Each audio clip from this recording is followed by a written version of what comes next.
ორი მყიფე ცეცხლის შეწყვეტის შეთანხმება ბალანსზეა და ორივე ბზარების ნიშნებს აჩვენებს. ლიბანში 10 დღიანი ზავით ხელ ძაბსე კიდია. ჯარები კვლავ ადგილზე რჩებიან. ჰეზბოლა პირობებს აყენებს და სამოქალაქო პირებს აფრთხილებენ, რომ თავის შორს დაიჭირონ. ამასობაში ირანმა კიდევ უფრო გაამკაცრა კონტროლი ჰორმუზის სრუტეზე. მიუხედავად პრეზიდენტი ტრამპის განცხადებისა, რომ მოლაპარაკებები კარგად მიმდინარეობს. აბა, რომელი იქნება პირველი? გარღვევა თუ განახლებული დარტყმები? იერუსალიმ ინიციატორი იწყება ახლა. კვლავ მოგესალმებით იერუსალიმ ინიციატორზე JNS TV-ზე, ჯოშ ჰასტენი აქ არის ალექს ტრეიმანთან ერთად იერუსალიმში.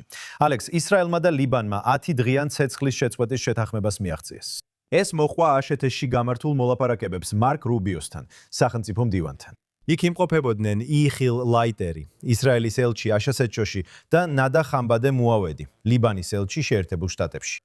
ჩვენ ახლა მეხუთე დღეს ვართ. როგორ მიმდინარეობს საქმეები ამ 10 დღიან ზავის პირობებში? კარგი, ეს ორი რამ უნდა გავმიჯნოთ. პირველი არის 10 დღიანი ზავი. მეორე არის პოლიტიკური მოლაპარაკებები, რომლებიც ახლა მიმდინარეობს ისრაელსა და ლიბანს შორის. რა თქმა უნდა, ისინი დაკავშირებულია, მაგრამ თითოეული ცალკე უნდა განვიხილოთ. პირველ შემთხვევაში თქვენ გაქვთ ეს 10 დღიანი ზავი. 10 დღიანი ზავი დიდწილად დაკავშირებულია იმ ზავთან, რომელიც ახლა გაქვთ, ამ 14 დღიან ზავთან შეერთებულ შტატებსა და ირანს შორის. ირანი ამბობს, რომ სურს ზავი ლიბანსაც მოიცავდეს. ირანი იმედოვნებს, რომ თუ მტრულობა დასრულდება, ისინი შეძლებენ როგორმე შეინარჩუნონ თავიანთი წინახაზი ისრაელის წინააღმდეგ. ეს არის ტერორისტული ორგანიზაცია ჰეზბოლა, რომელმაც ფაქტობრივად ლიბანი თავის კონტროლქვეშ მოაქცია. ერთი მხრივ გვაქვს ეს 10 დღიანი პროცესი, რომლის გარანტიასაც პრეზიდენტი იძლევა. ჩვენ კი ვიხილეთ ანგარიშები, რომ თვიტებში და Truth Social-ზე პოსტებში პრეზიდენტმა მოითხოვა, რომ ისრაელმა შეწყვიტოს დაბომბვა. რა თქმა უნდა, ეს მოთხოვნები 10 დღიანი ცეცხლის შეწყვეტის გამოცხადების შემდეგ გაკეთდა, ასე რომ მან მოითხოვა ის, რაზეც ისრაელი უკვე დათანხმებული იყო. მაგრამ ეს იმისთვის კეთდება, რომ შეერთებულ შტატებს ჰქონდეს დრო ირანთან მოლაპარაკებისთვის ისე, რომ ლიბანის საკითხი არ გახდეს საბაბი, ხომ ასეა? შეერთებულ შტატებს არ სურს რაიმე საბაბი ირანთან მოლაპარაკების მცდელობებში. სწორედ ამიტომ არის ეს შეჩერება და განახლება ლიბანში. პანჩი, ეხლა რა თქმა უნდა, ცეცხლის შეწყვეტა პოლიტიკურად დატვირთულია. მეორე მხრივ, მას შეიძლება ჰქონდეს სამხედრო მნიშვნელობაც. ხალხი ვფიქრობ, ხშირად ვერ აცნობიერებს, ზუსტად რამდენი საბრძოლო მასალა გამოიყენეს შეერთებულმა შტატებმა და ისრაელმა თავიანთ სამხედრო კამპანიებში ირანისა და ლიბანის წინააღმდეგ. ცეცხლის შეწყვეტა არის შესაძლებლობა მარაგების შევსებისთვის.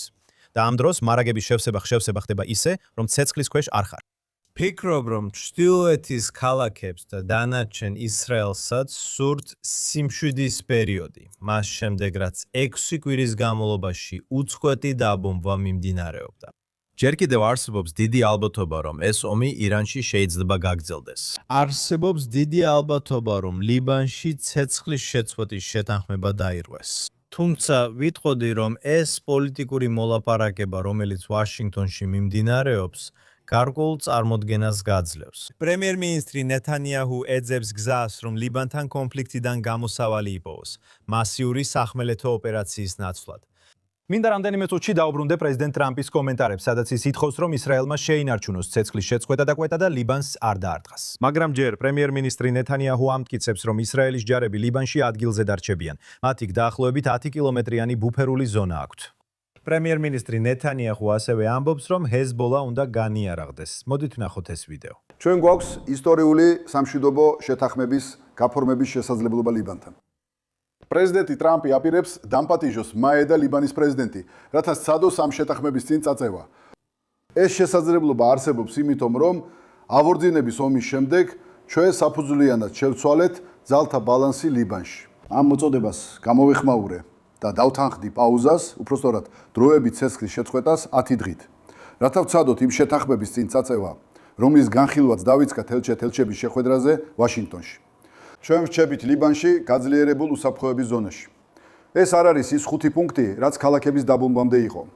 ეს არის უსაფრთხოების ზონა, რომელიც იწყება ზღვიდან და გრძელდება რადოვამდე და ხერმონის შესასვლელებამდე, სირიის საზღვრამდე. 10 კილომეტრიანი სიგანის უსაფრთხოების ზონა. ის ბევრად უფრო ძლიერია, ბევრად უფრო ინტენსიური, ბევრად უფრო უწყვეტი და ბევრად უფრო მყარი ვიდრე ის, რაც აქამდე ჰქონდა. ალექს, კიდევ ერთხელ პრემიერ-მინისტრი ნეთანიაჰუ ამბობს, რომ სიჩუმის სანაცვლოდ აღარაა პარადიგმა. ეს უკვე აღარ არის ასე.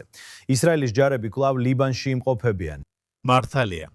თუ დაფიქდებით, რა მიზნები ქონდა ისრაელს ლიბანთან ოპერაციებში, ბევრ საუბარს გაიგონებდით სამხედროებისგან, ჩრდილოეთის ლიდერებისგან და სხვა პოლიტიკურ ლიდერებისგან. ამბობდნენ, რომ ისრაელის მიზანი უნდა ყოფილიყო ისრაელის საზღვარსა და ლიტანის მდინარეს შორის არსებული მთელი ტერიტორიის დაკავება.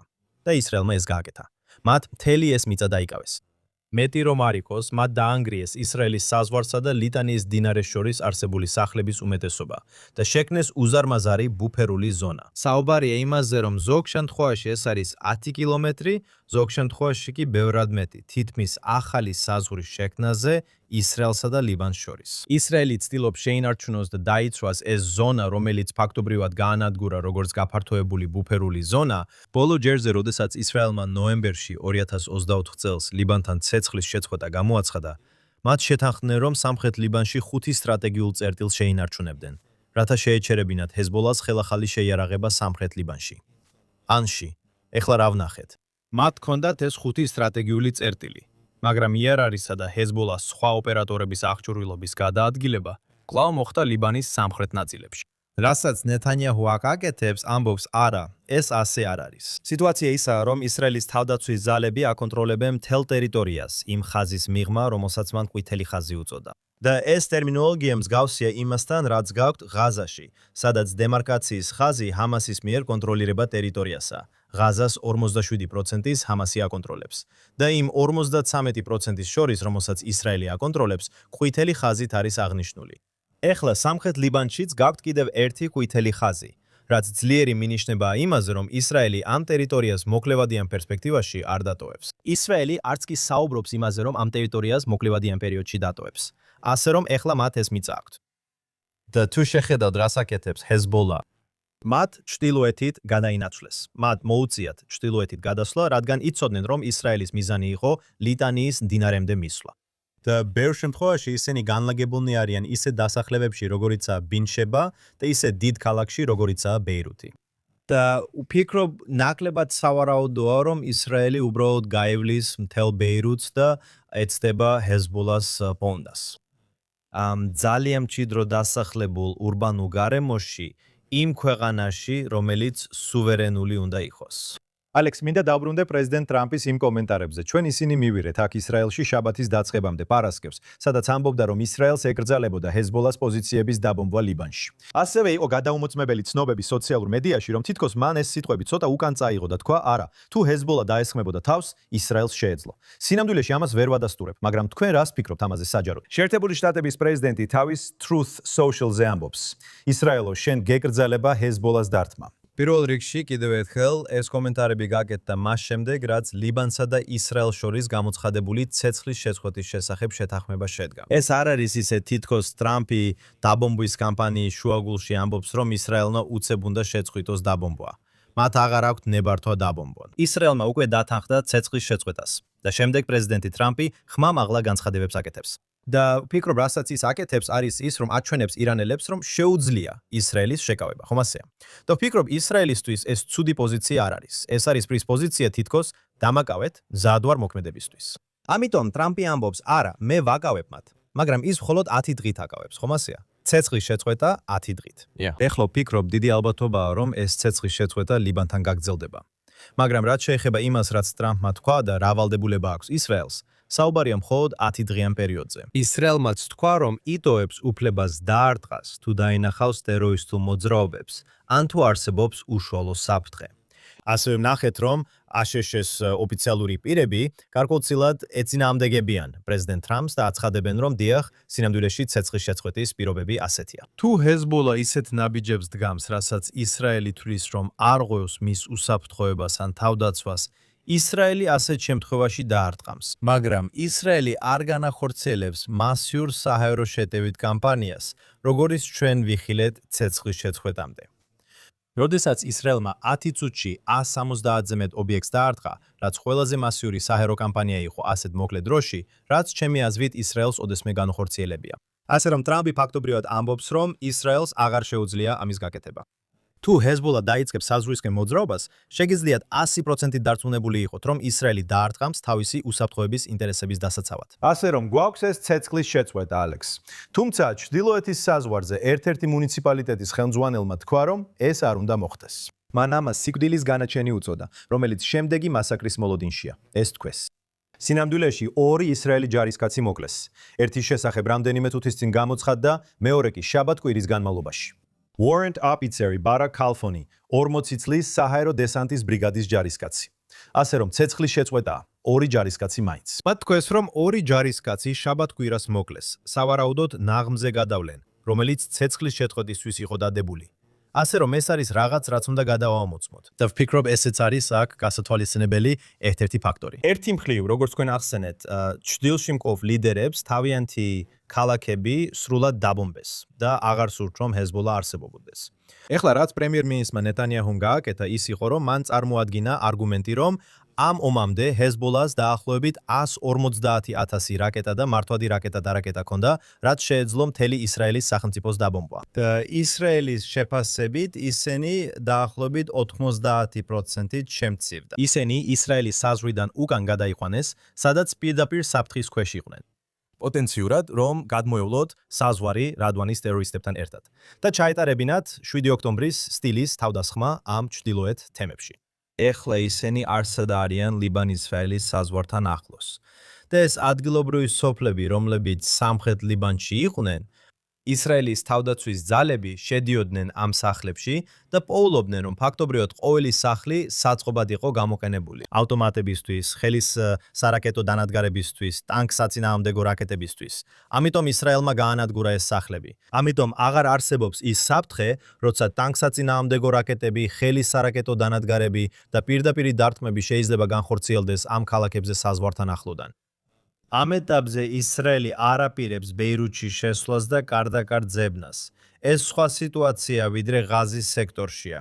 ღაზაში მთელი სექტორი კონტროლდება ჰამასის მიერ, რომელიც ტერორისტული ორგანიზაცია. ლიბანში კი ლიბანი სუვერენული ქვეყანა უნდა იყოს. ეხლა ეს სუვერენიტეტი დარღვეულია ჰეზბოლას დაქვემდებარებაშია. ჰეზბოლა მართველი სტრუქტურის ნაწილია, მაგრამ ისინი არ წარმოადგენენ მთლიან მართულ სტრუქტურას. ლიბანის პრეზიდენტი ჰეზბოლას წევრი არ არის. ლიბანის პრემიერ-მინისტრი ჰეზბოლასთან კავშირში არ არის. სინამდვილეში ლიბანი არის ქვეყანა, სადაც მოსახლეობა თითქმის 3 ნაწილადაა გაყოფილი. 1/3 ქრისტიანები, 1/3 სუნიტები და 1/3 შიიტები. ახლა კი შიიტები მხარს უჭერენ ჰეზბოლას. სუნიტები ჰეზბოლას არ უჭერენ მხარს, ხოლო ქრისტიანები ალბათ არც სუნიტებს და არც შიიტებს არ უჭერენ მხარს ლიბანში. ასე რომ ეს არის ქვეყანა, რომელიც ცდილობს ჰეზბოლა გააძევოს, ქვეყანა სასუწარკვეთილად ცდილობს ჰეზბოლა პოლიტიკიდან გააძევოს, ისინი არ სურთ, რომ ჰეზბოლა იყოს სამხედრო ძალა ლიბანში, რადგან ეს რას იწვევს? ეს საფრთხეს უქმნის მათი ქვეყნის უსაფრთხოებას, რადგან თუ ისინი ისრაელს დაესხმებიან თავს, ისრაელი ლიბანს დაარტყამს. ამიტომ ეხლა ასევე არსებობს კითხვა ცეცხლის შეწყვეტის მოლაპარაკებებზე, სადაც ისრაელი აცხადებს ცეცხლის შეწყვეტას ლიბანთან. მაგრამ ლიბანი როგორც სახელმწიფო ისრაელს არ ესხმის თავს. ისრაელს ესხმის ჰეზბოლა როგორც ორგანიზაცია და ჰეზბოლა როგორც ორგანიზაცია არ არის მხარე. ცეცხლის შეწყვეტის მხარე. ასე რომ ალექს, ეს არის მთავარი კითხვა. იცი, ბოლო 20 წლის განმავლობაში ლიბანის მთავრობამ ვერ შეძლო ან გადაწყვიტა, რომ არ სურს ჰეზბოლას განიარავება. ფიქრობ, ამ ახალ სიტუაციაში, როცა ისრაელი პირდაპირ ესაუბრება ლიბანს. კიდევ ერთხელ, ცეცხლის შეწყვეტა არ ნიშნავს, რომ ეს მუდმივი იქნება, მაგრამ გჯერა, რომ ლიბანის მთავრობამ შეცვალა თავისი პოზიცია, ისინი რეალურად გადადგამენ საჭირო ნაბიჯებს ჰეზბოლას წინააღმდეგ 20 წლის შემდეგ. ვგულისხმობ მეორე ლიბანის ომის დასრულებას. მაშინვე უნდა ემოქმედათ ჰეზბოლას წინააღმდეგ, მაგრამ ეს არ გაუკეთებიათ. ნათელია, რომ ლიბანის მთავრობას არ აქვს ჰეზბოლას მოცილების შესაძლებლობა, ხომ ასეა? მათ სურთ იყვნენ ერთადერთი სამხედრო ძალა. მათ სურთ, რომ ჰეზბოლასთან საქმე არ ქონდეთ, როგორც არმიაზე უფრო ძლიერ ძალასთან, მაგრამ ამის შესაძლებლობა არ აქვთ. ეხლა ჩვენ მოვისმინეთ პრეზიდენტ აიუნის განცხადებები, რომელიც საუბრობს იმაზე, რომ ისრაელი არ ღვევს ლიბანის სუვერენიტეტს თავისი თავდასხმებით. მაგრამ სინამდვილეში ისრაელი დიდ სამსახურს უწევს ლიბანს ჰეზბოლას დასუსტებით და იმ პირობების შექმნით, რომ ლიბანის მთავრობასაც კი შეეძლოს ისრაელთან მოლაპარაკებებში შესვლა. საბოლოოდ ისრაელი ძალიან დიდ სამსახურს უწევს ლიბანს და აძლევს ქრისტიანებს, რომლებიც ადრე აკონტროლებდნენ ლიბანს, როგორც ახლო აღმოსავლეთის ბევრ სხვა ნაწილში, აქაც ქრისტიანები აკონტროლებდნენ. მათ ეძლევათ შესაძლებლობა, რომ თავიანთი ქვეყანა სწორ გზაზე დააყენონ. მაგრამ მე ნამდვილად ვფიქრობ, რომ აქ ისტორიული შესაძლებლობაა რაღაც სახის მშვიდობისთვის. ეს იქნება მესამე ოფიციალური სამშვიდობო შეთანხმება ისრაელის მეზობელ ქვეყანასთან. ისრაელს აქვს შეთანხმება იორდანიასთან, რომელიც 1993 ან 94 წელს გაფორმდა. ასევე აქვს შეთანხმება ეგვიპტესთან, რომელიც ჩემი აზრით 79 წელს გაფორმდა. და ეხლა ჩვენ ვხედავთ ლიბანთან შეთანხმების შესაძლებლობას. ასევე არსებობს სირიასთან შეთანხმების შესაძლებლობაც. ასე რომ შეიძლება ისეთი სიტუაცია შეიქმნას, სადაც ისრაელს რეალურად 4-ვე მეზობელთან ერთთან ექნება შეთანხმება. სინამდვილეში ისრაელს უკვე აქვს შეთანხმება პალესტინის ავტონომიასთან, რომელიც არის აზოს შეთანხმება. ამიტომ ყველა ეს ადამიანი, ვინც ამტკიცებს, რომ ისრაელი ომების მომხრე ქვეყანაა, სინამდვილეში ისრაელი მშვიდობისკენ ისწრაფვის. მაგრამ ამას იმით აკეთებს, რომ ასუსტებს ტერორისტულ ორგანიზაციებს, რომლებიც ამ მშვიდობას ემუქრებიან. სინამდვილეში ბოლო რამდენიმე დღის განმავლობაში, ალექს, მე ვნახე ონლაინში ლიბანელი და სხვა ქვეყნების ქრისტიანები, რომლებიც მადლობას უხდიან ისრაელს იმ ქვეყნის დაბომბვისთვის, ჰეზბოლას სამიზნედ ქცევისთვის. ზუსტად ისე, როგორც ვნახეთ, რამდენმა ირანელმა გამოჩნდა სოციალურ მედიაში და გამოვიდა ისრაელის მხარდასაჭერად. ასე რომ გონი, ამას ახლა ლიბანშიც ვხედავთ. და ეხლა მიმდინარეობს ეს მოლაპარაკებები ისრაელის ელჩს შეერთებულ შტატებში, იეხიელ ლაითერს, და ლიბანის ელჩს შეერთებულ შტატებში შორის. და ლაითერმა განაცხადა, რომ ფიქრობს, ფორმალური შეთანხმების მიღწევა შეიძლება 2-3 თვე დასჭირდეს, რაც საზღვრების აღიარებასა და სხვა საკითხებსაც მოიცავს. ის ფიქრობს, რომ ლიბანსა და ისრაელს ძირითადად უკვე აქვთ ძირითადი სტრუქტურა, რაზეც უნდა ისაუბრონ და ცხადია დეტალები კიდევ უნდა დაზუსტდეს.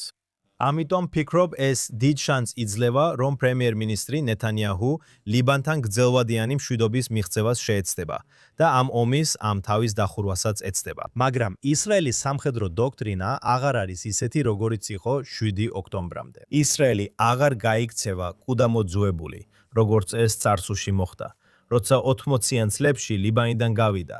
ასევე 2006 წელსაც, როცა ლიბანიდან გავიდა. მე ვფიქრობ, რომ ისრაელი ძალიან ძლიერ უსაფრთხოების ყოფნას შეინარჩუნებს სამხრეთ ლიბანში, ალბათ მთელი პერიოდის განმავლობაში. მაგრამ მაინც შეიძლება არსებობდეს მასშტაბური ხელშეკრულების ხელმოწერის შესაძლებლობა, რაც გამარჯვება იქნება პრემიერ-მინისტრ ნეთანიაჰუსთვის და პრეზიდენტ ტრამპისთვის. და ვფიქრობ, გრძელვადიან პერსპექტივაში ეს ლიბანისთვისაც სასარგებლო იქნება. ალექს, როგორც ვიცი, ლიბანთან ცეცხლის შეწყვეტის ვადა ამ 5 შაბათს იწურება, მაგრამ ერთი დღით ადრე ამ 4 შაბათს სრულდება ორკვირიანი პერიოდი, რომლის განმავლობაშიც ისრაელმა, ირანმა და შეერთებულმა შტატებმა ცეცხლის შეწყვეტაზე შეთანხმდნენ. ბოლო 24-48 საათის განმავლობაში ირანმა გადაწყვიტა, რომ კიდევ ერთხელ დახურავს ჰორმუზის სრუტეს. მართლაც მოვისმინე აუდიო ჩანაწერი, სადაც ირანი, როგორც ამბობენ, თავს ესხმოდა რამდენიმე ინდურ გემს, რომლებიც ჰორმუზის სრუტეში გასვლას ცდილობდნენ. კვირის დასაწყისში აშშ-მ განაცხადა, რომ ირანიდან გამომავალ ყველა საზღვაო მოძრაობას დაბლოკავდა, ასე რომ იქ გარკვეული დაპირისპირებაა. მინდა მოგასმენინოთ პრეზიდენტ დონალდ ტრამპის ეს ჩანაწერი, სადაც ამბობს, რომ თეირანმა ცოტა გაიჭკვიანა თავი და შაბათ-კვირას ჰორმუზის სრუტე დაბლოკა. ისინი ცოტა ჭკუას იხმარენ, როგორც ამას 87 წელი აკეთებენ. ისევ სურდათ სრუტის ჩაკეტვა, ხომ იცით, როგორც წლები აკეთებენ. ისინი ვერბვა შანტაჟებენ. ისინი 87 წელია, ყველაფერს უპრობლემოდ აკეთებდნენ. ეხლა ეს აღარ გამოუვათ. აი, პრეზიდენტი ტრამპი ამბობს ამას ძალიან რბილად და ფრთხილად, რომ ირანი ცოტა ჭკუას იხმარებს. ჩვენ გვაქვს ცეცხლის შეწყვეტის შეთანხმება, რომელიც 4 შაბათს იწურება. პრეზიდენტი ტრამპი სხვადასხვა პოზიციაზე იყო, ამაზე ვისაუბრებთ. ბოლო დღეებში იყო არაერთგვაროვანი გზავნილები. ერთი მხრივ ამბობს, რომ ირანელებთან მოლაპარაკებები კარგად მიდის. მეორე მხრივ კი, როგორც პრეზიდენტი ტრამპი ადრე ამბობს, რომ შეიძლება ომში დაუბრუნდეთ. ასეა ეხლა სიტუაცია, განსაკუთრებით მას შემდეგ, რაც ირანმა შაბათ-კვირას სრუტე დაბლოკა. კარგი, მოდი ეს გავხსნათ. პირველ რიგში ხედავთ ტრამპის და მედიის მუდმივ შეცდომაში შეყვანას, რაც ყოველთვის იმისთვის კეთდება, რომ ყველა, განსაკუთრებით კი მედია, დაბნეული იყოს. ის მედიის ყურადღებას თავის ყოველ სიტყვაზე ამახვილებს. სწორედ ეს ხდის მას დღეს მსოფლიოში ნომერ 1 გავლენიან პირად. იცით, ერთი მხრივ ორი კვირის წინ ამბობდა, რომ სასტიკად დაგბომბავთ და ბნელ საუკუნეებში დაგაბრუნებთ. და მეორე მხრივ დღეს ამბობს, რომ ისინი ცოტა ჭკუას ხმარობენ, როცა ხორმუზის სრუტეს ბლოკავენ. ეხლა, როცა ირანმა ხორმუზის სრუტე დაბლოკა, ომის მოწინააღმდეგე ხალხი ამბობს, რომ პრეზიდენტმა ტრამპმა ვერ გაიაზრა, რომ ისინი ხორმუზს დაბლოკავდნენ. ირანელებმა შეერთებული შტატების პრეზიდენტს აჯობეს. ეს სიგიჟეა, რადგან ნებისმიერი ექსპერტი, ვინც განიხილავდა, რა შეიძლება მოხდეს ამერიკასა და ირანს შორის ომის შემთხვევაში, გეტყოდათ, რომ პირველი რაც მოხდებოდა, ირანი ხორმუზის სრუტეს დახურავდა. ეხლა პრეზიდენტი ამბობს, კარგი, გინდათ ჰორმუზის სრუტის ბლოკადა, მაშინ მე ჰორმუზის სრუტეზე საზღვაო ალყას დავადებ. და ეს იმას ნიშნავს, რომ ირანულ გემებს აღარ შეეძლებათ ირანში ნავთობის ჩათვირთვა და მისი ექსპორტი ირანის მოკავშირე ქვეყნებში, ჩინეთში, რუსეთში, სხვაგან, სადაც უნდათ ნავთობის გაგზავნა. ამიტომ ტრამპი ახლა კრძალავს ნებისმიერ ექსპორტსა და იმპორტს. ანუ ის ბლოკადას ბლოკავს. და შემდეგ ხედავთ, როგორ ამბობენ ადამიანები, რომ ტრამპმა ირანელები გადააჭარბა ჭკუაში. ეს სცენარები უკვე ყველა გათვლილია. ცხადია, ორი რამ, რაც პრეზიდენტმა ტრამპმა თქვა, უნდა მოხდეს ახლავე. ანუ თქვათ სამი რამ. პირველი არის ვალდებულება, რომ არ ეცდებიან ბირთვული იარაღის შექმნას. მეორეა ურანი, რომელიც უკვე გამდიდრებულია ირანში და რომელზეც შეერთებული შტატები ცდომას ითხოვს. ეს აუცილებელი არ არის ძალის გამოყენებით მოხდეს. ეს შეიძლება შვიდობიანად გაკეთდეს, ესე ვთქვათ. ეს უნდა გაკეთდეს ფრთხილად და სენსიტიურად. ეს არის რადიოაქტიური მასალა. და აქ ბევრი რთული მოწყობილობა, რომელიც საჭიროა იქ შესასვლელად, რათა მოხდეს ამ გამდიდრებული ურანის დემონტაჟი. ის უნდა გაიყინოს, გადნეს, ამოიღონ, გაანადგურონ იქ. არსებობს სხვადასხვა გზა, რომლითაც ეს შეიძლება გაკეთდეს. და მესამე, რა თქმა უნდა, არის ჰორმუზის სრუტის გახსნა. მე ვფიქრობ, რომ თუ ჰორმუზის სრუტის გახსნაზე პროგრესს ვერ დავინახავთ და ირანი არ გამოავლენს მზადყოფნას, რომ უარი თქვას თავის ბირთვულ პროგრამაზე და ბალისტიკურ რაკეტებზე, შეიძლება აქ ბრძოლები კვლავ განახდეს. ეხლა ესევე არიან სხვებიც, ვინც ამას ამბობს და თუ დაუბრუნდებით იმ ინდურ ხომალდს, რომელიც თავდასხმის ობიექტი გახდა, თანაწერების მიხედვით მათ თქვეს, ჰეი, თქვენ გითხარით, რომ შეგვეძლო გავლა და ეხლა ჩვენზე ისვრით. ჩვენ არ გავივლიდით, რომ არ გეთქვათ ეს, უბრალოდ დაიხიეთ უკან, დაუბრუნდებით როგორც გინდათ, მაგრამ თქვენ გითხარით, რომ გაგვევლო და ეხლა ჩვენზე ისვრით. ასე რომ ზოგი ამბობს, რომ ისინი, ვინც მოლაპარაკებებს აწარმოებენ, რეალურად სრუტეებზე კონტროლი არ აქვთ. და ეს იყო ერთ-ერთი ის საკითხი, რაც მე ვიფიქრე და ვთქვი კიდეც გასულ კვირას, რომ ეს არის ერთ-ერთი მიზეზი, რატომაც ამ ეტაპზე ცეცხლის შეწყვეტაზე მიდიხარ, რომ ნახო მართლა აკონტროლებენ თუ არა ისინი, ვისთანაც საუბრობ. ასე რომ აქ არის ნიშნები იმისა, რომ ის, რაც ირანის ისლამური რევოლუციის გუშაქთა კორპუსისგან დარჩა, ძლიერ დანაწევრებულია. და ეს სინამდვილეში კარგი ნიშანია. თუ გსურთ ირანში რეჟიმის შეცვლისკენ წასვლა, გინდა დაინახოთ, რომ არ არსებობს კონსოლიდირებული საკონტროლო მექანიზმი. თუ ხედავთ, რომ სხვადასხვა დაჯგუფებები დამოუკიდებლად მოქმედებენ, ეს ნიშნავს ნაკლებ სტაბილურობას, ნაკლებ კონტროლს და შეიძლება მეტი შესაძლებლობა მისცეს რეჟიმის ნარჩენების თაქტობრივად დაშლას. მინდა გამდიდრებული ურანის საკითხს დაუბრუნდე. პრეზიდენტმა თქვა, რომ შესაძლოა აშშ-ს და ირანი ერთად შევიდნენ იმ თებში, რომლებზეც აშშ-მ დაარტყა. და იცით, როგორც ჩანს, ამ თების ქვეშ ასე ღრმად არის გამდიდრებული ურანი. პრეზიდენტმა თქვა, რომ შესაძლოა ირანთან ერთად ეს ორი ქვეყანა წავა და იპოვის იმ გამდიდრებულ ურანს. შემდეგ კი აშშ-ს მას გამოიტანს. მოდით ვნახოთ ეს ვიდეო. ვიღაცამ თქვა, როგორ უნდა მივიღოთ ბირთვული მტვერი? ჩვენ მას მივიღებთ ირანთან ერთად, ბევრი ესკორტით შევალთ. ამას ერთად გავაკეთებთ ირანთან. ჩვენ მას უკან აშშ-ში ჩამოვიტანთ. ანუ ფიქრობთ, რომ ეს შესაძლებელია? შეგიძლიათ წარმოიდგინოთ, რომ აშშ-ს და ირანის სამხედროები ერთად ამ ყველაფრის შემდეგ ერთობლივად შევიდნენ და ურანი გამოიტანონ.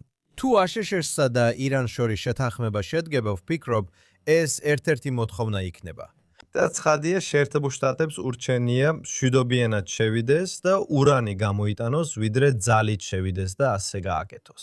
ეს უბრალოდ მიუთითებს იმაზე, რომ ჯერ კიდევ ბევრი ნაბიჯია გადასადმელი, სანამ ეს მთელი სიტუაცია განიმუხდება.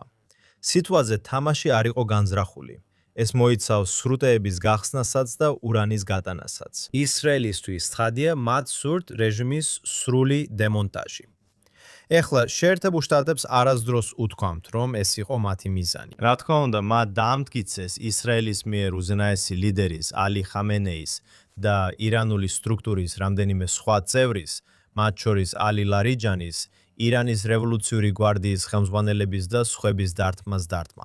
ასე რომ ჩანს, რომ ისინი ამტკიცებენ ისრაელის მიზანს რეჟიმის შეცვლასთან დაკავშირებით, მაგრამ ეს მიზნად არ დაუსახავთ. და ალბათ შეერთებული შტატებისთვის ეს ჭკვიანური იყო, რადგან თუ რეჟიმის შეცვლის მიზანში ვერ მიაღწევენ წარმატებას, იტყვიან ეს ჩვენი მიზანი არ ყოფილა, ეს ისრაელის მიზანი იყო. მოსადის ხელმძღვანელი დავით ბარნი თქვეს, რომ ისრაელს ნამდვილად აქვს გეგმები რეჟიმის კიდევ უფრო დესტაბილიზაციისთვის. ახლა კითხვა ისა, როგორ უნდა გააკეთო ეს. და რაც ისევ ნახეთ, არის ის, რომ ვერ დაამარცხებ ადგილზე მდგომ ტყვიამფრქვევებს F-35-ებით. რამდენიმე შემთხვევაში ნახეთ, როგორ ურთმამდნენ ისრაელის დრონები ალყაში მოქცეულ საკონტროლო გამშვებ პუნქტებს. ეს ბევრად უფრო პატარა იარაღებია. შეიძლება ისრაელს აქვს გეგმები, რომ მომავალში თუ ირანის ხალხი ისევ დაიწყებს პროტესტს, მათ შეიძლება დრონების გაგზავნა და ამ ალყაში მოქცეულ საკონტროლო გამშვებ პუნქტებზე დარტყმა. ასევე გვახსოვს, რომ პრეზიდენტმა გააკეთა ერთგვარი ბუნდოვანი განცხადება ირანში იარაღის შეტანის მცდელობის შესახებ, მაგრამ ეს ვერ მოახერხეს, რადგან ის ადამიანები, ვისაც არ დაუსახელებია, მაგრამ სავარაუდოდ ერაყელი ქურთები იყვნენ, ამ იარაღს შიგნით არ ატარებდნენ. ასე რომ შეიძლება ცდილობდნენ უნდობლობის გაჩენასა და ირანში შიგნით არეულობის გამოწვევას ოპოზიციის წევრების შეიარაღებით, რადგან ეს იქნებოდა ერთადერთი გზა ამ რეჟიმის დასამხობად. ასე რომ იცით, ეს ამბავი ნამდვილად არ დასრულებულა, მაგრამ ფიქრობ ხედავთ, რომ შეერთებული შტატების პრეზიდენტი ეძებს გზებს, რათა სამხედრო კონფლიქტიდან გამოვიდეს. ეხლა, რა თქმა უნდა, რასაც ეხლა ხან საუბრობდით ირანის ქმედებებზე ამ გემებთან მიმართებაში და რასაც პრეზიდენტი ტრამპი ამბობს, რომ ირანი ეშმაკობს, ეს შეიძლება კიდევ ერთ დაპირისპირებამდე მიგვიყვანოს. ამიტომ ფიქრობ, რომ არსებობს გარკვეული ალბათობა, საკმაოდ დიდი შესაძლებლობა, რომ აქ კიდევ ერთი დაპირისპირება მოხდეს. და არ ვიცი, როგორი შეიძლება იყოს ეს დაპირისპირება, იქნება ეს შეერთებული შტატების მიერ ხარგის კუნძულის დაკავება სპარსეთის ყურის სიღრმეში, თუ სხვა დარტყმები უბრალოდ იმის დასამტკიცებლად, რომ შეერთებული შტატები სერიოზულად არის განწყობილი. გახსოვდეთ, შეერთებულ შტატებს ძალიან ძლიერი სამხედრო პოზიცია აქვს ახლო აღმოსავლეთში. USS Gerald Ford-ი, რომელიც მომსახურებიდან ამოიღეს, მას შემდეგ რაც გემზე სარეცხის ხანძარი მოხდა და შეკეთება დასჭირდა, ახლა რეგიონში ბრუნდება. ასე რომ, რეგიონში 3 USS ავიამზიდის ჯგუფი გეყოლებათ, შესაძლოა 10,000 ან მეტი საზღვაო ქვეითი, როგორც ნახეთ. ამიტომ შეერთებული შტატები მზად არის დარტყმისთვის.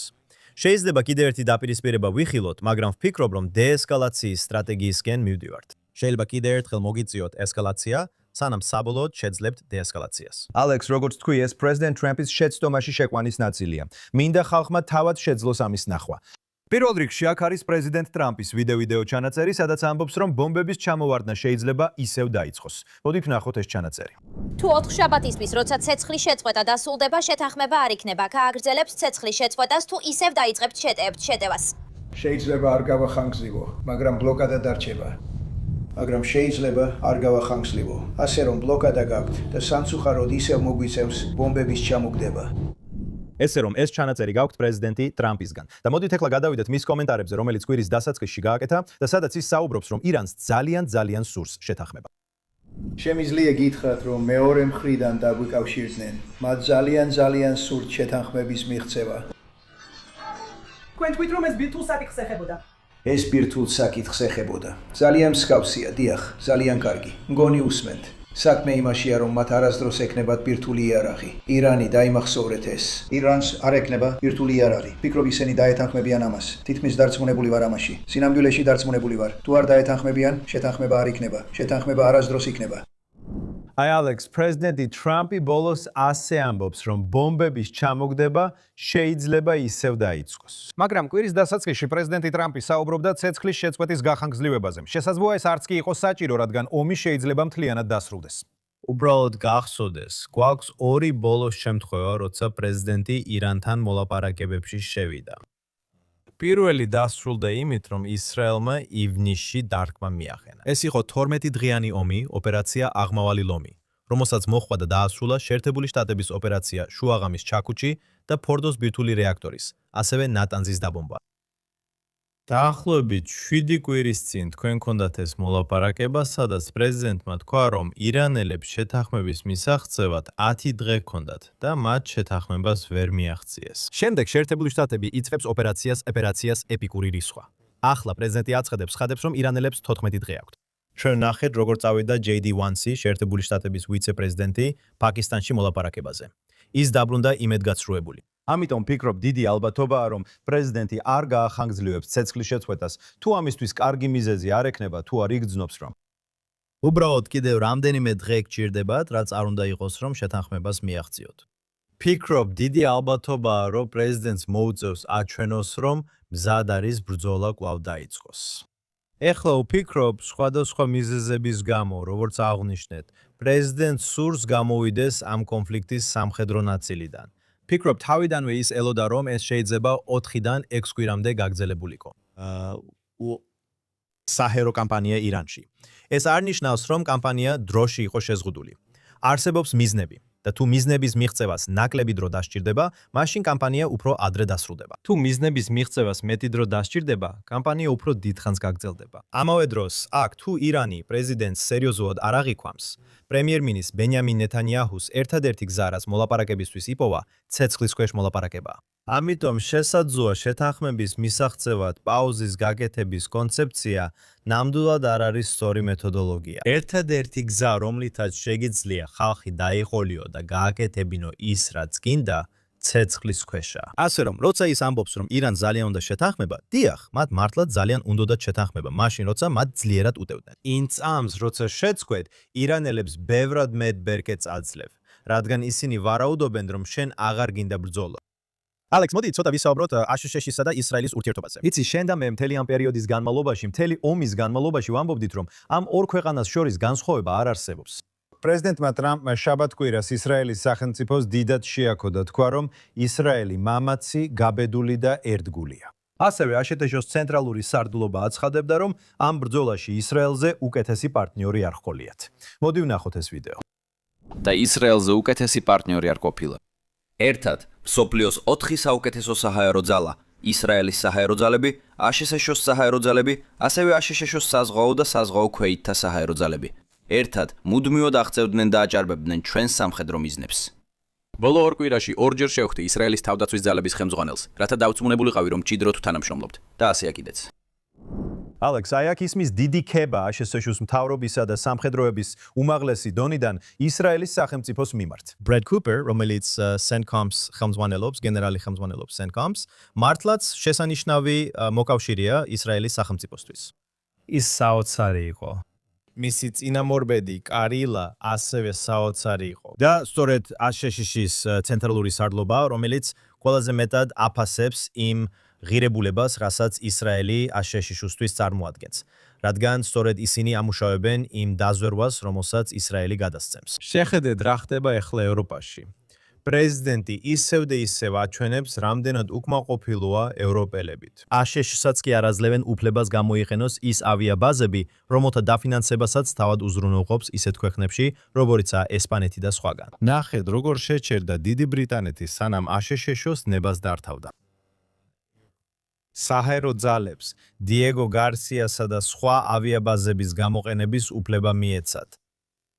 და ხედავთ, რომ ისრაელი ნამდვილად ამტკიცებს თავის სიტყვებს საქმით. Brad Cooper-ი ამას აღიარებს. მე ვფიქრობ, რომ შეერთებული შტატების პრეზიდენტი ნამდვილად აღიარებს ამას. ამბობს, რომ ადამიანებს შეიძლება ისრაელი მოსწონდეთ ან არ მოსწონდეთ, მაგრამ ისრაელი ამერიკის შეერთებული შტატების ძალიან მნიშვნელოვანი მოკავშირეა. და მახსოვს, რომ ეს ის რამეა, რასაც ისრაელის ყოფილი ელჩი შეერთებულ შტატებში, Ron Dermeri არაერთხელ ამბობდა. მან თქვა, ჯერა თუ არა ადამიანებს, რომ ისრაელი. მომდევნო 10 წლებში და ამას ის წლების წინაც ამბობდა, ისრაელი იქნება საუკეთესო მოკავშირე, რაც შეერთებულ შტატებს ყავს. და მინდა სამხედრო დახმარებასაც შევხედო და ამაზე ახლავე ვისაუბრებთ. მაგრამ იცით, ხალხი წლების განმავლობაში ჩივის იმ სამხედრო დახმარებაზე, რაც შეერთებულმა შტატებმა ისრაელს გაუწია. და უბრალოდ შეხედეთ, რას მიაღწია ისრაელმა ამ დახმარებით. შეერთებული შტატები მილიარდობით დოლარს აძლევს სხვა ქვეყნებს, რომლებიც ამ თანხებით არც ეკონომიკურ და არც სტრატეგიულ მდგომარეობას აუმჯობესებენ. აქ ისრაელი დიახ, მათ მიიღეს ფული შეერთებული შტატებისგან სამხედრო დახმარებისთვის, მაგრამ რა გააკეთეს? ისინი განვითარებულ ძლიერ ქვეყნად ჩამოყალიბდნენ. და როცა შეერთებული შტატები ამბობს, მოდი ომში წავიდეთ, რაღაც გავაკეთოთო, ისრაელი იქვეა, გვერდი ბრძვის. და ხედავთ, პრეზიდენტი ულოცავს ისრაელს იმისთვის, რომ მზადაა საკუთარი პილოტები და ტექნიკა საფრთხეში ჩააგდოს და გააკეთოს ის, რაც საჭიროა. ეს არ ნიშნავს, რომ მხოლოდ შეერთებულმა შტატებმა უნდა გააკეთოს რთული საქმე. ისრაელი თავადაც ერთვება საქმეში. ბრედ კუპერი შესანიშნავი მოკავშირეა ისრაელისთვის. ისიც ამას აღიარებს. მოდით ამ დახმარებაზე ვისაუბროთ, განსაკუთრებით კი ისრაელისთვის იარაღის მიწოდებაზე. ამ კვირაში აშშ-ს სენატმა უარყო წინადადება, რომელიც ისრაელისთვის მძიმე შეიარაღების გაყიდვას ბლოკავდა. ბევრი ამბობს, რომ თავარი ამბავი აქ, მიუხედავად იმისა, რომ ეს წინადადება დაბლოკეს, ის იყო, რომ რეკორდული რაოდენობის 80 დემოკრატი სენატორი მხარს უჭერდა ისრაელისთვის იარაღის გაყიდვის შეჩერებას. თქვენ საუბრობთ ჯავშან ბულდოზერებზე, მძიმე ბომბებზე და სხვა მსგავსზე. რას ფიქრობთ იმაზე, რომ ახლა უკვე 80 დემოკრატი სენატორი ამბობს, რომ სურს ისრაელისთვის გარკვეული დახმარების შეჩერება. ეს არ არის დახმარება ისრაელისთვის. ჩვენ არ საუბრობთ დახმარების სახით იარაღზე ისრაელისთვის. ჩვენ საუბრობთ იარაღის გაყიდვაზე. ასე რომ ეს სრულიად განსხვავებულია, ხომ ასეა? ალბათ, ამ ეტაპზე არსებობს ლეგიტიმური დებატი, განსაკუთრებით მას შემდეგ, რაც ისრაელმა დაამტკიცა, რამდენად ძლიერია. შეიძლება ითქვას, კარგი, ისრაელს სამხედრო დახმარება აღარ სჭირდება. მათ არ სჭირდებათ 3.8 მილიარდი დოლარი, რომელიც აშშ-ს ბიუჯეტიდან ისრაელში მიდის. სხვათა შორის, ამ 3.8 მილიარდი დოლარიდან ყველა წერტილი 8 მილიარდი დოლარი იხარჯება შეერთებულ შტატებში ამერიკულ აღჭურვილობაზე. აღჭურვილობა ძალიან მნიშვნელოვანი საკითხია. ეს რომ ეს პირდაპირი სუბსიდია აშშ-ის თავდაცვის კომპანიებისთვის. მაგრამ თუნდაც გინდოდეთ თქვათ, რომ ისრაელს ეს სუბსიდია არ სჭირდება, ისრაელი მაინც უნდა ყიდულობდეს შეერთებული შტატებისგან. კარგი, და ისრაელმა თავისი ფული გამოიყენოს და შეიარაღება შეერთებული შტატებისგან იყიდოს. აქ კი 40 დემოკრატის სენატორია. და გახსოვდეთ, რომ დემოკრატიული პარტია ისინი იყვნენ მრავალი წლის განმავლობაში ისრაელის მხარდამჭერი პარტია. ხალხი, ამერიკელი ებრაელები, მათი ბევრი ლიბერალი იყო და დემოკრატებს ისრაელის ძლიერ მხარდამჭერებად მიიჩნევდნენ. ყოველთვის ფიქრობდნენ, რომ რესპუბლიკელები არასდროს იქნებოდნენ ისრაელის ერთგული მხარდამჭერები. და როგორ შეიცვალა სიტუაცია? მიუხედავად იმისა, რომ ახლა უკვე ვხედავთ, რომ რაღაც ნაწილი ისევ უკან ბრუნდება. მაგრამ ამ სენატორებიდან 80 ამბობს, რომ ისრაელისთვის სამხედრო ტექნიკის გაყიდვაც კი არ უნდა დაუშვათ. და როცა სამხედრო ტექნიკაზე ვსაუბრობთ, ზოგიერთი მათგანი მძიმე ბომბებია. მაგალითად, საუბარია 12,000 მძიმე ბომბზე, რომელთაგან თითოეული 450 კილოგრამს იწონის. მაგრამ აქვე საუბარია დიცხრა ბულდოზერების გაყიდვაზეც. ამბობთ, რომ ბულდოზერები გამოიყენეს ღაზაში სახლების დასანგრევად. ასე რომ ჩვენ აღარ გავყიდით. ჩვენ აღარ დაუშვებთ, რომ ისრაელმა შეიძინოს ბულდოზერები შეერთებული შტატებიდან. კარგი, ეს მართლაც შემაშფოთებელია. და ჯეიკ სალივანიც ნახეთ. არ ვიცი, გვაქვს თუ არა ის ჩანაწერი, სადაც ის ამბობს, რომ ფიქრობს, რომ იმ 40 დემოკრატმა სენატორმა სწორი გადაწყვეტილება მიიღო. სინამდვილეში მე ვუთხარი რამდენიმე წერს, რომლებიც ამ რეზოლუციებზე ხმის მიცემაზე ფიქრობდნენ. რომ დღევანდელი მდგომარეობით, მას შემდეგ რაც მარტში ცეცხლის შეწყვეტა ჩაიშალა, ის რომ ისრაელისთვის იარაღის მიწოდების შეჩერებაზე ხმის მიცემა სრულიად დასაბუთებული პოზიცია. ეს არის პოზიცია, რომელსაც მე მხარს დავუჭერდი. ეს არის მთავარი თემა დემოკრატებს შორის, მას შემდეგ, რაც ნეთანიაჰუმ პრეზიდენტი ტრამპი ომში ჩაითრია. ასე რომ თუ არ უჭერთ მხარს პრეზიდენტ ტრამპის ომში ჩათრევას, მაშინ არ უნდა დაუჭიროთ ხარი იმ ქვეყანას, რომელმაც შეერთებული შტატები ომში ჩაითრია, რომ მას ჰქონდეს შეტევითი იარაღი. მათ შორის ბულდოზერებსაც კი. ამასაც არ უნდა დაუჭიროთ მხარი. ასე რომ ვფიქრობ, ეს ძალიან საშიში სიტუაცია. და ეს კიდევ ერთხელ ამტკიცებს, რომ ისრაელმა უნდა რაც შეიძლება მეტი მარაგი გააკეთოს. ეს ისრაელისთვის ძალიან საბედნიეროა. მგონი 63 სენატორმა მისცა ხმა გაყიდვის ნებართვას. ისინი დაბლოკეს ეს წინადადება ან ვეტო დაადეს ამ წინადადებას, უარყვეს ეს წინადადება, რომ შეეჩერებინათ იარაღის გაყიდვა ისრაელისთვის. 40 სენატორი იყო გაყიდვის წინააღმდეგ. 7 სენატორმა, მათ შორის ჯონ ფედერმენმა, მისცა ხმა ისრაელისთვის იარაღის გაყიდვის გაგრძელებას. და შემდეგ მგონი დაახლოებით 63 რესპუბლიკელი იყო. სწორია ეს მათემატიკა. კარგი, შეხს. რომლებმაც იცით თქვენს, რომ შეიძლება ეს იარაღის გაყიდვები ისრაელს, ამიტომ ისრაელმა რაც უნდა გააკეთოს ამ პერიოდში, როცა სენატი, კონგრესი და ადმინისტრაცია ჯერ კიდევ ისრაელის მხარეს არიან, თქვენ საუბრობთ 2 ნახევარ წელზე. მოიმარაგეთ, რაც შეიძლება მეტი მოიმარაგეთ, შეავსეთ საწყობები და მარაგები შემდეგი ომისთვის, რადგან ერთ დღეს ეს აუცილებლად დაგჭირდებათ. და ამავე დროს, რაც შეიძლება სწრაფად განავითარეთ შესაძლებლობები შეიარაღებისთვის, თუნდაც რაკეტსაწინააღმდეგო თავდაცვისთვის, თუნდაც ბულდოზერებისთვის, უნდა გაარკვიოთ, როგორ მოიპოვოთ ეს აღჭურვილობა სხვა ქვეყნებიდან, იქნება ეს ინდოეთი, აფრიკა თუ ნებისმიერი ადგილი, საიდანაც შეძლებთ მის მიღებას. რადგან ვერ დაეხნობით შეერთებულ შტატებს გრძელვადიან პერსპექტივაში, არა მხოლოდ ისრაელისთვის სამხედრო დახმარების გასაწევად, არამედ შესაძლოა იარაღის გატიდვაზეც კი ისრაელისთვის. ალექს, უბრალოდ მინდა ყურადღება გავამახვილო ამ 40 დემოკრატ სენატორზე. ვიტყოდი, რომ ეს სენატორები პირდაპირ საფრთხეში აყენებენ სიცოცხლეს, კერძოდ კი ისრაელის თავდაცვის ძალების ჯარისკაცებს. ისინი ფაქტობრივად ამბობენ, რომ თქვენ არც კი მოგცემთ ბულდოზერებს, რათა განახორციელოთ ტერორისტული ბუდეების აუცილებელი დანგრევა იქ, ღაზაში მდებარე შენობების. და ისინი ფაქტობრივად ამბობენ, რომ ურჩევნიათ თქვენ საფრთხეში ჩააგდოთ საკუთარი ჯარისკაცები. და ეს სრულიად მიუღებელია, რომ ასეთ მდგომარეობამდე მივედით. მე ვფიქრობ, რომ ისინი ამერიკასაც საფრთხეში აგდებენ. იმიტომ რომ თუ შეერთებული შტატების პრეზიდენტი ბრედ კუპერი და პეით ჰექსეტი და სხვები ამბობენ, რომ ისრაელი ამერიკის საუკეთესო მოკავშირეა, კარგი, ეს გულისხმობს დაზვერვის გაზიარებასაც. ეს გულისხმობს გვერდ დგომას ამერიკის საჰაერო ძალებთან ერთად ფრენას. თუ შეერთებული შტატები ისრაელს ზუგს აქცევს და ეთქვის, რომ აღარ სურს მისთვის ღია ბაზარზე გაყიდვა, მაშინ როცა ისრაელი ამბობს, რომ მზადაა იყიდოს და იყოს კარგი მომხმარებელი, ეს ალიანსს დაანგრევს. და ფიქრობ, ამ დემოკრატ სენატორებს ესმით, რომ ამის მიზანი ამერიკისა და ისრაელის ალიანსის დაშლა. და საბოლოოდ, თუ ამერიკა პირველ ადგილზეა შენთვის, გინდა ყავდეს მოკავშირეები. ევროპა აღარ ამტკიცებს, რომ აშშ-ის მოკავშირეა. ამას ხედავთ. ცოტა ხანში ამაზე ვილაპარაკებთ. ხო, ამაზე უნდა გადავიდეთ, ხო? მაგრამ იცით, ამერიკა პირველ რიგში ნიშნავს იმას, რომ ამერიკა მარტო არ არის. და თუ ხალხი ფიქრობს, რომ ამერიკა მარტო ნიშნავს ამერიკა პირველ რიგში, მაშინ შეერთებული შტატები შეიძლება მსოფლიოში მარტო დარჩეს. ასე რომ აქ იტალიაზე საუბრობთ და 2003 წელს ისრაელთან ხელმოწერილი ურთიერთგაგების მემორანდუმის გაუქმებაზე. სასამართლომ უზრუნველყო თანამშრომლობის ჩარჩო თავდაცვის ინდუსტრიასა და შესყიდვების პოლიტიკაში, თავდაცვითი სამხედრო აღჭურვილობის იმპორტში, ექსპორტსა და ექსპორტსა. ასე რომ იტალიის ქვეყანა, რომელსაც აქ პრემიერ-მინისტრი ჯორჯია მელონი ხელმძღვანელობს, აცხადებს, რომ ისინი არ აპირებენ ამ ურთიერთგაგების მემორანდუმის განახლებას ისრაელის სახელმწიფოსთან. ისინი რიგში არიან, აი ასეა. კი, არსებობს კითხვები იმის შესახებ, რას ნიშნავს ეს პრაქტიკაში. ანუ განცხადება საკმაოდ თამამია და ის იღებს იმ სათაურებს, რისთვისაც გაკეთდა. რაც მელონიმ თქვა, არ უთქვამს, რომ ორ ქვეყანას შორის იარაღის შეთანხმებას აუქმებდა. მან თქვა, რომ ის, რასაც აკეთებს, არის კონტრაქტში არსებული პუნქტის შეჩერება, რომელიც მემორანდუმის ავტომატურ განახლებას გამოიწვევდა. ეხლა სხვადასხვა ანგარიშები ამბობენ, რომ ეს მემორანდუმი ცოტა ხნის წინ ავტომატურად განახლდა. მან ეს თქვა, რაც ნიშნავს, რომ მემორანდუმი განახლდა.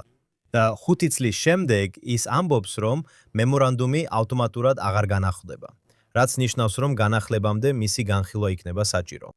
ასე რომ პრაქტიკაში აქ შეიძლება არაფერი იყოს. ჩვენ ნახეთ, რომ გიდონ ცარი, ისრაელის საგარეო საქმეთა მინისტრი, გამოეხმაურა და თქვა, რომ ორ ქვეყანას შორის რეალურად არ არსებობს კონკრეტული იარაღის შეთანხმება.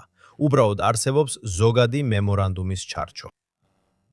და იყო მცირე კამათი იაირ ლაპიდთან. ჰებრიუ, რომელიც აჩვენებს, რომ ისრაელმა იტალია დაკარგა, ამბობს, რომ იტალიას ევროპაში მემარჯვენე ლიდერობა აქვს და თუნდაც ევროპაში მემარჯვენე ლიდერობა ისრაელისგან შორდება. მაგრამ ვფიქრობ, რასაც აქ ხედავთ, არის ის, რომ მალონი, რომელსაც მალე არჩევნები ელის, სინამდვილეში ცდილობს დასავლეთ ევროპელებისკენ მიბრუნებას, საფრანგეთისკენ, ესპანეთისკენ, დიდი ბრიტანეთისკენ. იმიტომ რომ როგორც ბევრ სხვა ადგილას, მიუხედავად იმისა, რომ ის მემარჯვენეა, მოსახლეობა ძალიან პროისრაელურად არ არის განწყობილი. მე რომის ქუჩებში ყოფილ ვარ და ქუჩებზე სვასტიკები მინახავს. ეს ზუსტად პროსემიტური ქვეყანა არ არის. ასე რომ მალონი ახლა თითქოს უკან ბრუნდება და რაღაცას აჩვენებს. მათ განცხადებაშიც კი, თუნდაც დეტალებში ასე ღრმად არ იყოს დაფუძნებული, ჩანს, რომ ის არ იქნება ის ტიპის მოკავშირე, როგორიც ისრაელს სურს იტალიაში ყავდეს. დავჭეთ ევროპაში. თუ შეგვიძლია, ალექს, როგორც წინა კვირას ვწერდით, უნგრეთში არჩევნები ჩატარდა და ვიქტორ ორბანი, რომელიც მოქმედი პრემიერია, საბოლოოდ ამ არჩევნებში დამარცხდა. ეხლა ისრაელის ყველაზე ძლიერ მოკავშირეზე საუბრობთ ევროპაში. და ეხლა კითხვა ისმის, როგორი იქნება ეს ურთიერთობა, როცა უნგრეთში ახალი ლიდერობა მოვიდა. დიახ, ვიქტორ ორბანი ნეთანიაჰუს ყველაზე ძლიერი მოკავშირე იყო. ორბანი ასევე ტრამპის ყველაზე ძლიერი მოკავშირე იყო ევროპაში.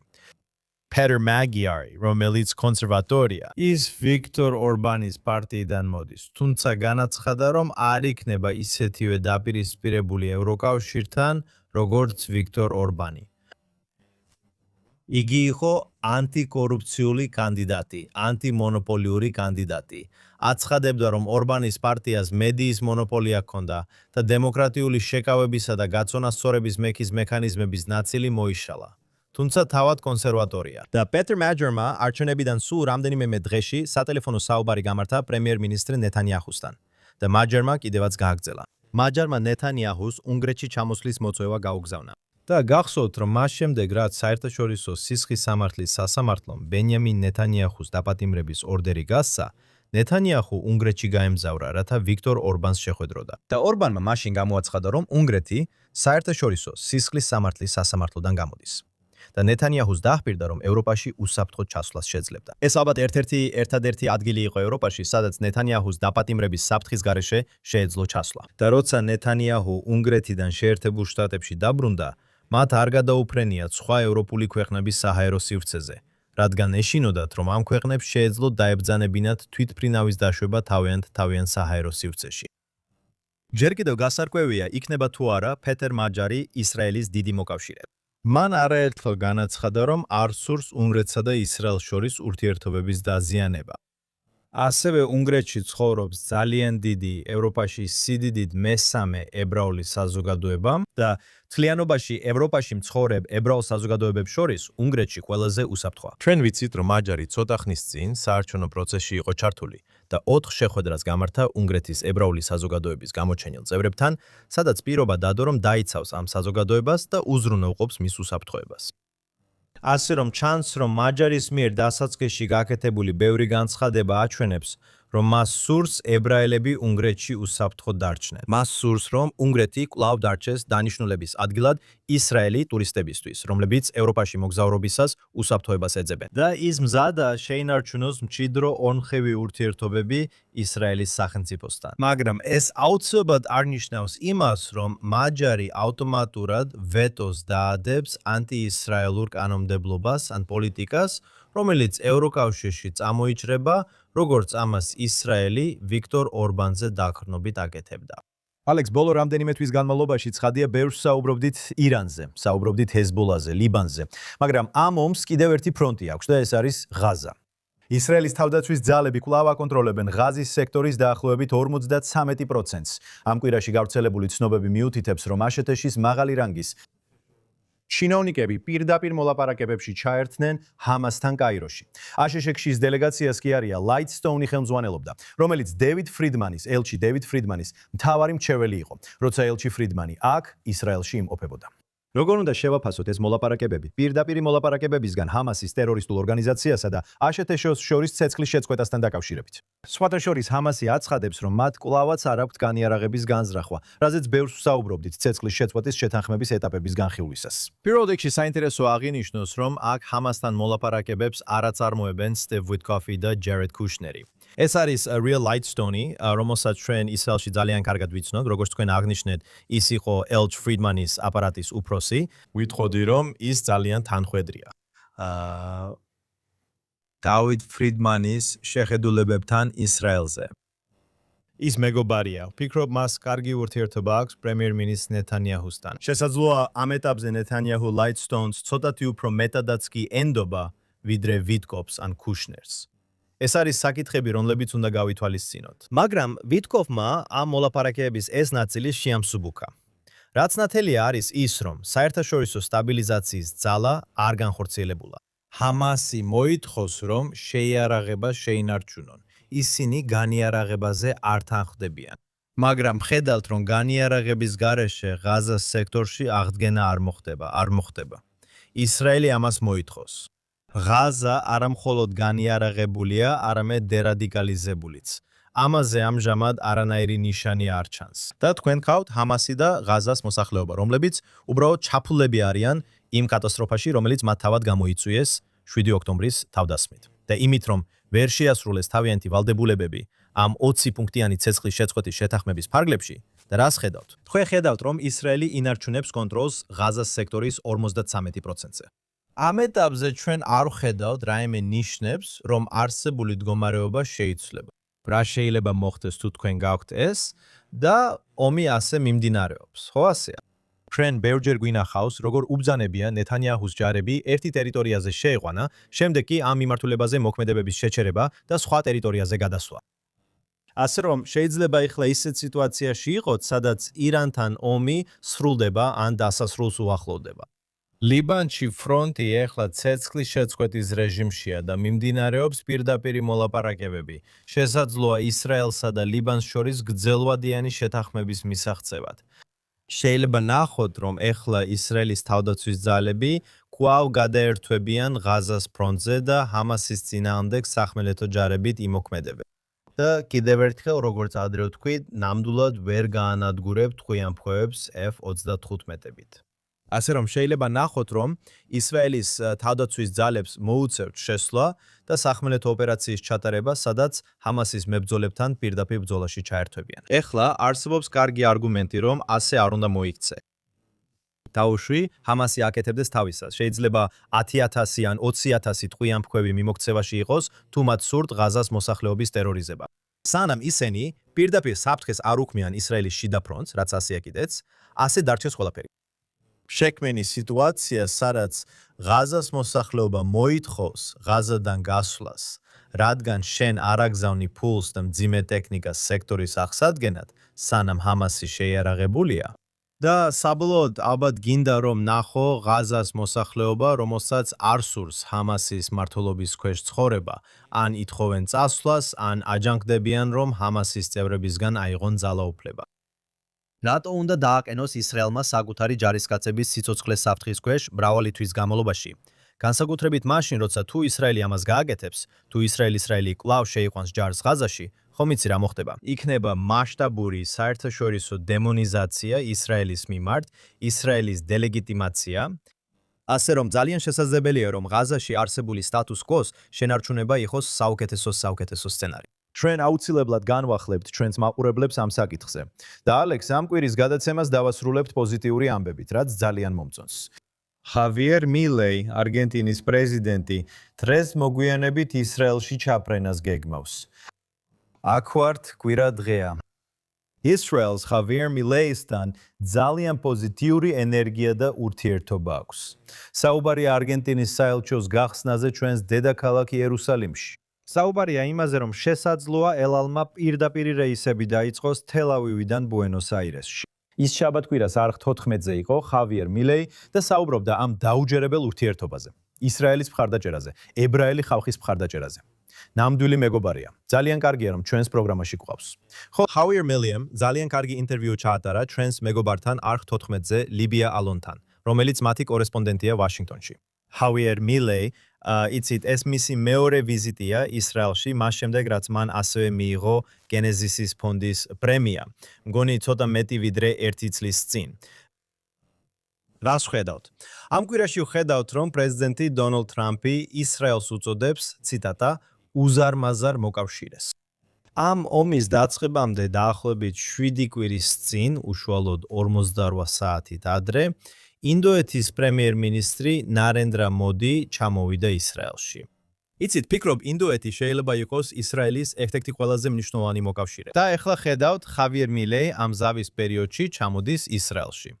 ეს საკმაოდ რისკიანი დროა ჩამოსასვლელად, არა? შეიძლება მტრული მოქმედებები ირანთან განახდეს, ასევე შეიძლება ლიბანთანაც, მაგრამ ხავიერ მილეი ამბობს, არა, მე მაინც მოვდივარ. და ის ჩამოდის, რომ მიიღოს ჯილდო ისრაელის პრეზიდენტისგან. ფიქრობ, მას პრეზიდენტის ღირსების მედალს გადასცემენ. ის აპირებს ანთოს ჩირაღდანი ისრაელის დამოუკიდებლობის დღის ცერემონიაზე. როგორც ხედავთ, ისრაელს მართლაც ჰყავს საკმაოდ ძლიერი მოკავშირეები მსოფლიოში. მაშინაც კი, როცა ქვეყნები ვიტყოდი თვითგანადგურების რეჟიმში არიან, მაგალითად დასავლეთ ევროპის ქვეყნები. დემოკრატიული პარტია და სხვაებიც, იცით, ისრაელისგან შორდებიან. ქვეყნები კი, რომლებიც აღმავლობის გზაზე არიან. ეხლა არგენტინა მძიმე მდგომარეობაში იყო. ასე რომ სხვა გზა არ ქონდათ. იცით, ერთადერთი გზა რაც ქონდათ მილეის პირობებში, ვფიქრობ, ზევით იყო.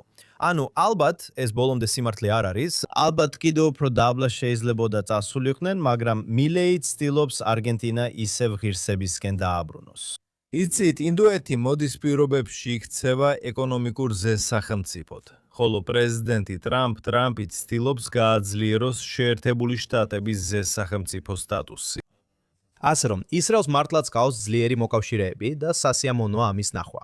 და ვფიქრობ, რომ ისრაელის მოსახლეობას ეკუთვნის ასეთი დიპლომატიური ვიზიტი, განსაკუთრებით ახლა, როცა უახლოვდებით იომა ზიკარონს, ისრაელის მემორიალის დღეს და ისრაელის დამოუკიდებლობის დღეს, რომელიც ამ კვირაში მოდის. ასე რომ, ალექს, შესანიშნავი იქნებოდა თუ არგენტინის პრეზიდენტს აქ JNS TV-ის სტუდიაში მივიღებდით.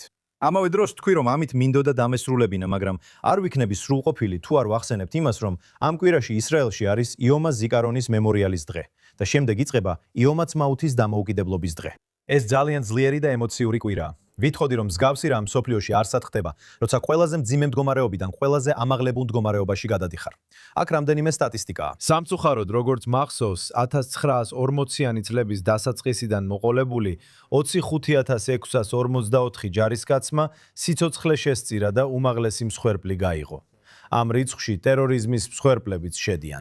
ხოლო გასულ წელს ბრძოლაში 170 ისრაელის თავდაცვის ძალების ჯარისკაცი დაიღუპა და 69 ადამიანი ტერორისტულ თავდასხმებში მოკლეს. ეს იყო გიჟური, ემოციური კვირა ისრაელის სახელმწიფოში. ძალიან რთულია აუხსნა მათ, ვინც აქ არ ყოფილა მემორიალისა და დამოუკიდებლობის დღეებზე. დიახ, პირველ რიგში ეს იყო გიჟური ამერიკული მთები ბოლო 2 წელიწადი და ნახევრის განმავლობაში 7 ოქტომბრის შემდეგ. ეს არის ბევრი დაძაბულობა, შფოთვა. ეს იმიტომ, რომ ეს არის ხალხის არმია. ეს არის სამოქალაქო არმია, სადაც ადამიანები რეზერვში იწვევიან, სადაც ყავს შვილები, ქმები, ძმები და დები, რომლებიც არმიაში მსახურობენ. ეს არის კოლექტიური შფოთვა, როცა საყვარელ ადამიანს ომში აგზავნი და ხალხს ამისთანაც ცხოვრება უწევს. და ნახეთ, რომ გასულ წელს 170 ადამიანი მოკლეს. ბევრად მეტი დაშავდა. ხანდახან ეს სერიოზული დაზიანებებია, მაშინაც კი, როცა მათ ზომიერად მოიხსენიებენ. ზომიერი დაზიანება ძალიან სერიოზულია, ზოგჯერ სიცოცხლეს ცვლის. ასობით თუ არა ათასობით ამპუტირებული და სხვა ადამიანები არიან, რომლებმაც ამ ომის შედეგად ტანჯვა განიცადეს.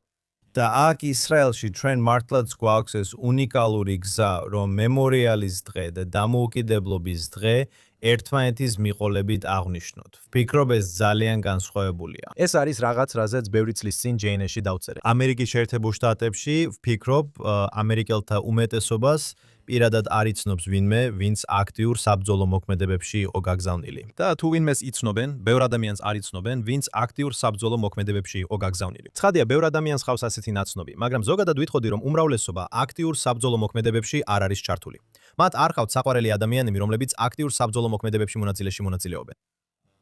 და მემორიალის დღე შეერთებულ შტატებში, რა თქმა უნდა, არის ომის ვეტერანების პარადები და მსგავსი ღონისძიებები. ასევე ცერემონიები ქალაქებში. მაგრამ კიდევ ერთხელ ვითხოვდი, რომ უმეტეს ამერიკელთათვის, რომლებიც ამ ცერემონიებში არ მონაწილეობენ, მემორიალის დღე რას ნიშნავს? მემორიალის დღე არის სავაჭრო დღე დიდი ფასდაკლებებით. იყიდე 2, მიიღე 1 უფასოდ. ეს არის დღე, როცა ბეისბოლია. ინდიანაპოლის 500-ის უიკენდი, ხო ასეა? მემორიალის დღის უიკენდი. ეს სამდღიანი უიკენდია. ეს არის პირველი შემთხვევა ნიუ-ჯერსიში, როცა ხალხი მიდის ჯერსის სანაპიროზე, ზღვაზე. ანუ ეს სამდღიანი უიკენდია. და აქ ისრაელში ჩვენ ვაცნობიერებთ, რომ ჩვენი დამოუკიდებლობა, ჩვენი საყვარელი ადამიანებისა და ჩვენი ჯარისკაცების სისხლით არის გადახდილი. და ამ ქვეყანაში ყველა ადამიანს არ არსებობს არც ერთი ადამიანი, ვინც აქ ცხოვრობს და არ იცნობს ამ თუთასაც კი ბევრ ადამიანს, ვინც აქტიურ ბრძოლაშია. ვინც არ იცნობს ვინმეს, ვინც აქტიურ ბრძოლაში დაიღუპა, ან ვისაც შეეხო იმ ადამიანის სიკვდილი, ვინც ბრძოლაში დაიღუპა, ან იცნობს ვინმეს, ან ბევრ ადამიანს, ვინც ტერორისტულ თავდასხმებში დაიღუპა, ან დაშავდა. კარგი, ესე რომ მემორიალის დღე ძალიან მძიმე და ძალიან სერიოზული დღეა, რომელიც მაშინვე ერწყმის დამოუკიდებლობის დღეს. ამიტომაც ვაცნობიერებთ, რომ ეს სიკვდილები ამაო არ ყოფილა. ასევე რომ ეს მსხვერპლი ისრაელის სუვერენიტეტის მოსაპოვებლად გაიღეს. და სამწუხაროდ ჩვენ ჯერ კიდევ გვიწევს ჩვენი დამოუკიდებლობისთვის ჯარისკაცების სიცოცხლით გადახდა. რადგან ჩვენ ჯერ კიდევ ყავს ეს მტრები ჩვენ საზღვრებს მიღმა და ჩვენ საზღვრებში როგორც საზღვრების გარშემო, ასევე მათ შიგნით. და ვფიქრობ ყველა ისრაელი იმედოვნებს იმ დღეს, როცა შეგვიძლია ვთქვათ, რომ ერთი წლიდან მეორე წლამდე აქტიურ ბრძოლაში არც ერთი ჯარისკაცი არ დაღუპულა. სწორედ ამას ველით ჩვენ. მაგრამ ამ ძიმე დღიდან გადავდივართ ამ უნიკალურ დღესასწაულში, რომელიც ვიტყოდი ისრაელში ბევრად უფრო მნიშვნელოვანია ვიდრე 4 ივლისი ეს დამოუკიდებლობის დღე. და ნახავთ ისრაელებს თელ ქვეყანაში როგორ აკეთებენ ბარბეკიუს, ზეიმობენ და იმედია პირველად დიდი ხნის შემდეგ ამას აკეთებენ არა სროლის ქვეშ, რადგან ყველა ფრონტზე ცეცხლის შეწყვეტაა. და იმედია ეს იმშვიდე დიდხანს გაგრძელდება. დღეს მინდა გისურვოთ თქვენ და ყველას მემორიალის დღის, იომ ჰაზიკარონის. მნიშვნელოვნად აღნიშნა და შემდეგ ძალიან ბედნიერი ისრაელის დამოუკიდებლობის დღე. ეს იყო იერუსალიმის წუთის ამ კვირის გამოშვება. ჯოშ ჰასტინი ვარ, JNS News-ის კორესპონდენტი ალექს ტრაიმანის გვერდით JNS TV-ში, აქ იერუსალიმში. მინდა მადლობა გადაუხადო აქ კულისებში მომუშავე ხალხს. არნოლდ როგალენტერი მართავს პულს. იურის ვერეცკი, სადგურის მენეჯერი, ჩვენი პროდიუსერი, ზახ სიკერმანი, რაიან ლიშიცი და ბარბარა ხამენოვი. და მომავალ კვირას ისევ გნახავთ JNS TV-ზე. არ დაგავიწყდეთ, გამოიწერეთ არხი. გამოიწერეთ საოცარი კონტენტი, რომელსაც JNS გთავაზობთ JNS TV-ზე. მოგცეთ სუპერ მადლობა. ეწვიეთ jns.org-ს, რომ მიიღოთ უახლესი ახალი ამბები ისრაელიდან, ახლო აღმოსავლეთიდან და მთელი ებრაული სამყაროდან. წარმატებულ კვირას გისურვებთ ყველას. მომავალ კვირას ისევ გნახავთ.